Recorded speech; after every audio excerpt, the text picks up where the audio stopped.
This is Vlog, themed exploring WSU's research niche areas with leading researchers. Join us for a series of vlogs that will see Vice-Chancellor and Principal, Professor Rushila Nolundisonga, engaging with various academics and researchers.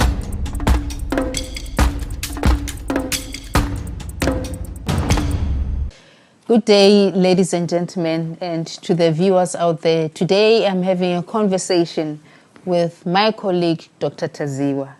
Dr. Taziwa, good afternoon. And as we start our conversation, please introduce yourself and your niche area and colleagues who are part of that niche area. Good afternoon, Prof. Good afternoon to all of you viewers. Yeah, I'm Dr. Raymond Taziwa. I'm the chairperson of the Renewable Energy Technologies RNA at Watersulu University. Yes, I have a PhD from University of Forte, and I also have an MSc from University of Forte, and as well a Bachelor of Science from University of Forte Honors. But what is most notable from those studies is that during my postgraduate studies, I focused only on research on renewable energy technologies. Particularly during the honor studies, I started working on the conversion of biofuels, or like waste bio-oil into a biodiesel. That was the beginning of my keen interest or my engagement into renewable energy research.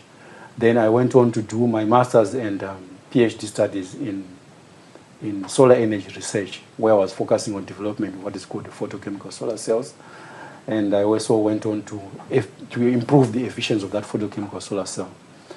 I focused mainly in the past few years on research and development, even in the supervision of my postgraduate students. To date, I've supervised about 26 master's and doctoral students, including honors there. Their mainly research was mainly on in solar energy research, in biofuels research, as well as energy efficiency.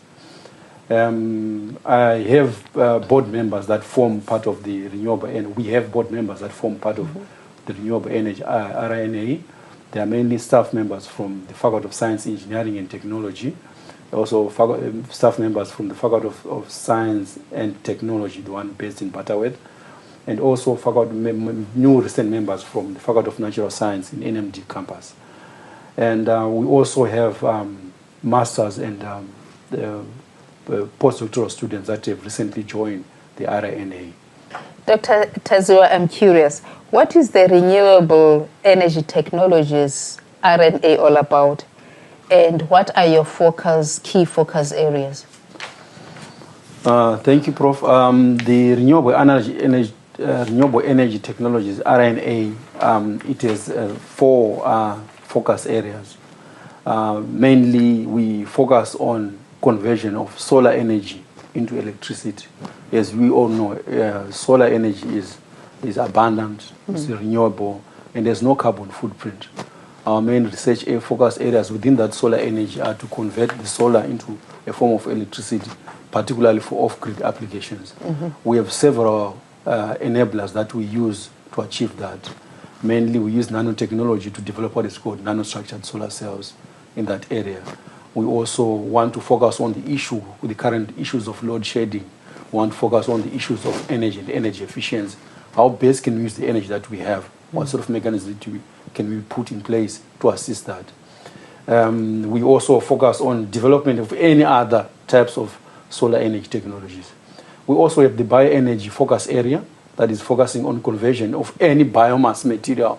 Biomass material is made through the process of photosynthesis, which is natural on its own. There's no carbon footprint. So our main focus area in the bioenergy focus area is to try and convert any biomass materials into an energy resource. So we do that through the conversion of waste biomass. Let's say, for example, umlongo or cow dung from the rural areas. We convert it into a cooking biogas that can be used by rural communities. That is our target areas of focus. We also focus on conversion of plants that are problematic in water, what is called a water inosite. It normally occupies freshwater bodies. So it creates 2 problems. It's an environmental nuisance, and at the same time, it deprives the communities or the aquatic life of oxygen. So we try to convert that water inosite into some form of bioethanol or biodiesel as well. We also focus on research and development on wind energy. Water Sisulu is a coastal university, and we have the oceans. We also have a wind current that passes through here. The idea is there to try and convert that wind current into some form of electrical energy resource to supplement the issues of load shedding, try and assist. So yeah, this is the other one. And then we also want to focus on, there's a new hype that is around these days. There's an issue that we must move away from the issue of dependence on fossil fuels. You are also a victim of it with the issue of load shedding. I'm also a victim of it. We must try to find mechanisms of generating hydrogen, either from what we have. So we are also focusing on development of hydrogen fuels from the salt water that we have. But the research can be structured as far as developing membranes for the production of hydrogen fuels. Then we also focus on developing of trying to engage industries. There are different battery technologies that are there. So with all these renewable energy technologies, we can produce excess amount of energy. But there's an issue of storage that is also a problem. During the day, I can produce sufficient energy to power me for 3 or 4 days. But the problem of storage is there. So we are also trying to devise storage devices. In that extent, we're trying to move from the traditional lead acid type of battery as a storage device to try and develop the radioactive types of batteries. It's an area that we have a keen interest to try and focus on. So it's we're trying to engage the industries that are around. There are manufacturing companies that are in East London that also focus on manufacturing of batteries. So it's one of the areas that we also want to focus on. I think, that's for focus area. Then we have tidal it's also form part of the focus areas as well. We're trying to say, how can we convert the tide that is coming out freely for free into some form of electrical current? It's a keen interest that we want to focus on those areas. Yeah, that is the main focus area of our niche area, Prof. No, that sounds very exciting, given the fact that we are struggling with electricity. Yeah. And the work that you're doing really, I think, needs to be supported so that it becomes impactful. Just share with us, have you done a situational analysis and tell us how it is? Oh, thank you, Prof, for that question. I have had a look. We have had a look as a team at the situational analysis, and mainly, if I can start with the strength, WSU is fortunate that we are that type of institution, a comprehensive institution. So the nature of the programs, the qualification mix within the institution is there. But the most important foundation that has been laid is through the WSU strategic plan, Vision 2030 itself. It's one of these strategic goals, talks about us, it laid the foundation for us to do a research that is impactful and that has got a meaning to the community. So that is the main strength that we have. We have a solid plan in place, and then on the other side, WSU is also a comprehensive institution. Comprehensive in the sense that it has all these different types of programs that are there. We found that we all know that engineers are very good at providing solutions to our everyday problems, from the way they see things. And scientists have got a very good way of, natural scientists, those from the applied sciences, those from the natural studies, fields like physics and chemistry. They do discoveries. But there's a challenge of now trying to turn those discoveries into meaningful items that we can use, or prototypes. So you find that having the faculties of natural sciences sitting closely to the faculties of engineering, or having a faculty of science, engineering and technology, including applied sciences into it, it also helps to try and turn these prototypes into actually something that is meaningful. So it's going to assist us going forward. That is one of our key strengths that we have as an institution. Yeah. And what about the weaknesses? Our major, it's sort of like, I wouldn't take it as a weakness necessarily, but it's a challenge for us going forward towards our development as well as an institution. We have clean 4 focus areas that we need to develop, that we need to grow further going forward. Right. But we find that most of our programs, that we have, they are not feeding into those 4 focus areas. So it will be ideal as we go forward to try and develop postgraduate programs or undergraduate programs to try and develop human capital that is going to work in these areas. So the idea is to include postgraduate programs into that focus on renewable energy research. For instance, we can think of the issue of load shedding in terms of energy efficiency. Couldn't we think of a program from the electrical point of view that talks about energy and energy efficiency? Couldn't we think from a mechanical engineering point of view to talk about those, include those programs in the curriculum? It doesn't have to be from the start the whole fully-fledged program, but it can be components or elements of it that can form part of that program. From the natural science point of view, hydrogen is something that is hype here in the country this year. Why can't we start by developing a program that is tailored to that only focuses on equipping the current future scientists of ours with the development of hydrogen fuels? A program or a master's program or an undergraduate program that speaks into the hydrogen fuels. Also the issues of biomass gasification or issues of biogas production. Why can't we start equipping our undergraduate students or our future scientists right from the undergraduate program so that they can fit into there? That is one of the key challenges that we have. I think you're raising a very important issue.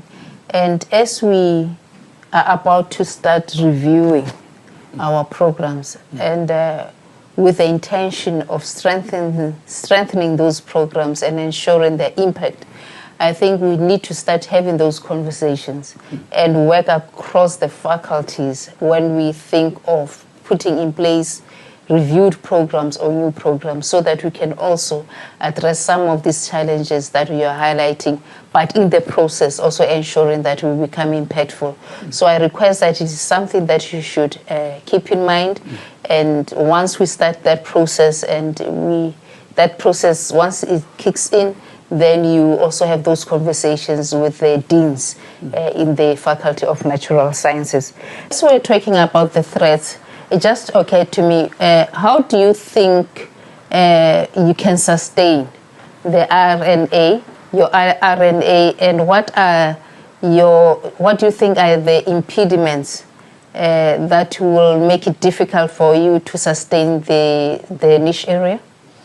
Thank you, Prof, for that question. Yes, as we have highlighted earlier, the key goals for the RNA should be skills development.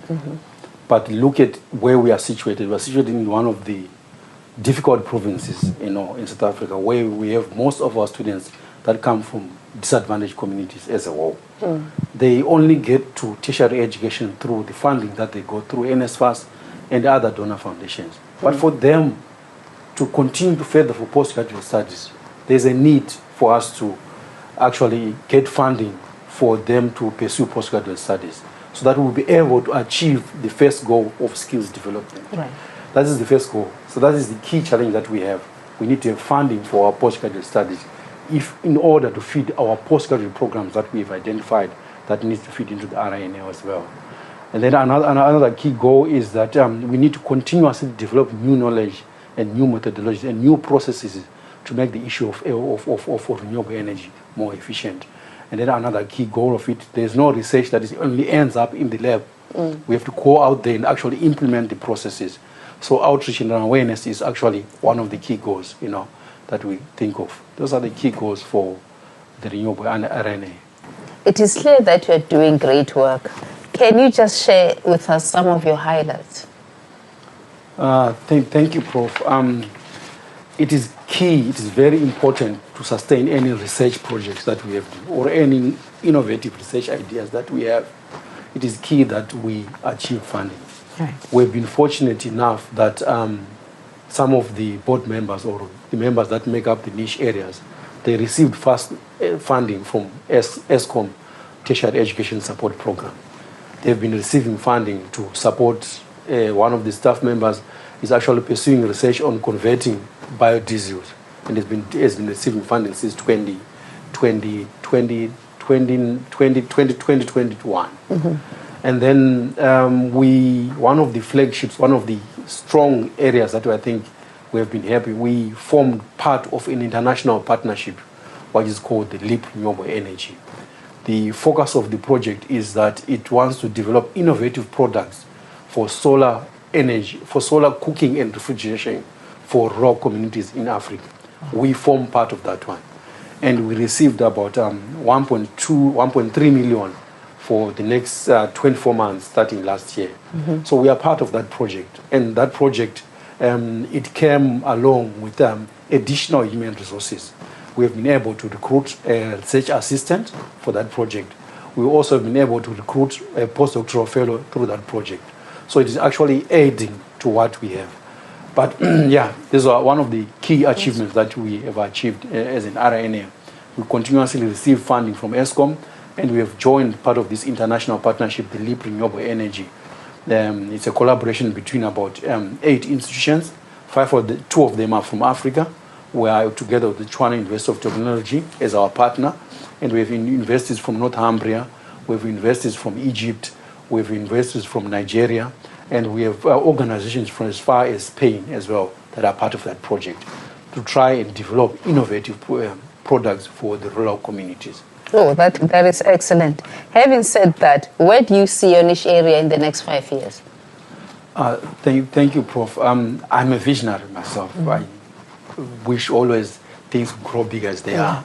You know, there was this saying that there's something big at the bottom when you're talking about in terms of nano size. Right. But in terms of the niche areas, we look at turning each of those focus areas into center of excellence. It is my hope, that it is our hope as a group to say that one of these niche areas send into a center of excellence that is going to attract experts and researchers from all over the country. We can assume that perhaps one of these days we have a center of excellence that will focus on development of membranes for hydrogen fuel production, or we have a center of excellence that focuses only on conversion of tidal waves into some form of electrical energy, or we have a center of excellence that will focus on development of solar energy technologies that is going to attract researchers, postgraduate students to actually make it grow going forward. Thank you very much, Dr. Taziwa. Thank you again to our viewers. We'll meet you again next time, and goodbye.